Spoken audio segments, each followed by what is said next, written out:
So I've prepared some ground up samples for making smoke bombs. This is a follow-on to the previous video testing different additives, except I'm doing it with the ground this time. This time I'm using a 60% potassium nitrate, 40% sugar, which is what I should have been using last time. And I'm not doing as many tests. I have a regular, one with salt, one with baking soda, and one with alum. So it isn't quite the multiple for each of them. That just took a long time, and it would have taken a long time even with the quicker ground method. And so the regular is just the 12 grams of sugar, or 12 grams of potassium nitrate, 8 grams of sugar, and the other ones on top of that have 3 grams of whatever additive they have. I chose not to use sugar as an additive like I did in the previous test. In the previous test, I'd wanted that as a baseline for just an additive, kind of like what I'm doing with salt, because my hypothesis was it wouldn't matter which additive you used, but I clearly found that not to be correct, and so I'm just wanting to reduce the number of tests I'm doing. One thing is that the alum, grinding that up took a really long time, and I may not have gotten this ground up quite as well as I had the other ones, because it took a really long time because those pellets were extremely tough to grind up.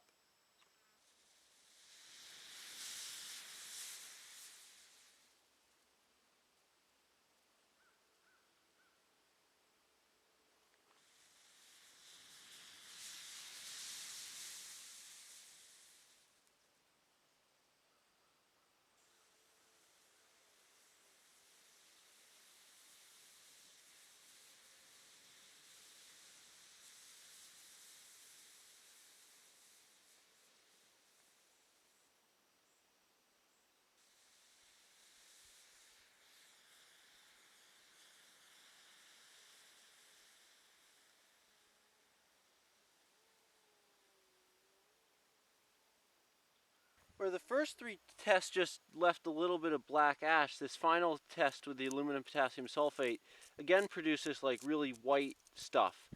This isn't quite as powdery as the previous stuff, but I guess it's pretty powdery. But it's just interesting what that results in. It's lots of new stuff you find out and makes you want to do more experiments, which take time.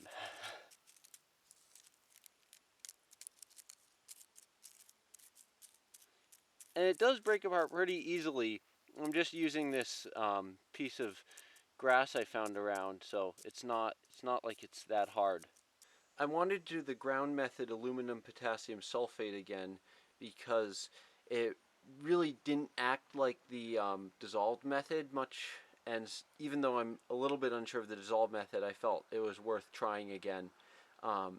This time I made sure to grind up the aluminum potassium sulfate much better than I did last time, but there's still some inconsistencies. It still wasn't as well ground as I would have liked, just because it's a really hard material to grind up. It also, in addition to just being really tough, it like sticks to everything. Like the bottom of this bowl has a lot on it. I had to keep scraping it off of the mortar, and so it just is really annoying to work with.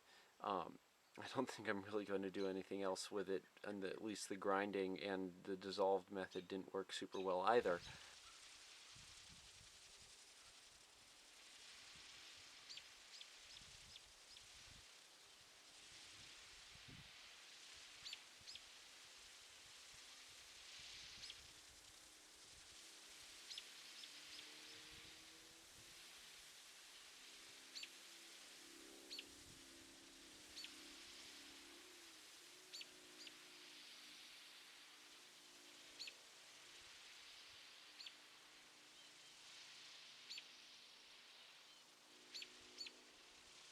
My observation is that the baking soda acted very similarly between the ground and dissolved tests. Additionally, the second alum test I did was very similar to the dissolved alum test, with like the white powder being quite similar in the remains. However, the first alum test was not so similar, and my guess of why the second one was much more similar was that I spent a lot more time grinding that down and getting it really like a fine powdery ground down. The salt test seemed a bit more energetic than the dissolved, but that might be just a function of the method. Another kind of difference in method that I've noticed while reviewing like the previous tests is it seems like using the ground really reduces the amount of like extra stuff afterward the burning. So like when I do the dissolve test, there's often like a little like trailing smoke that goes on for a while the ground that doesn't seem to happen.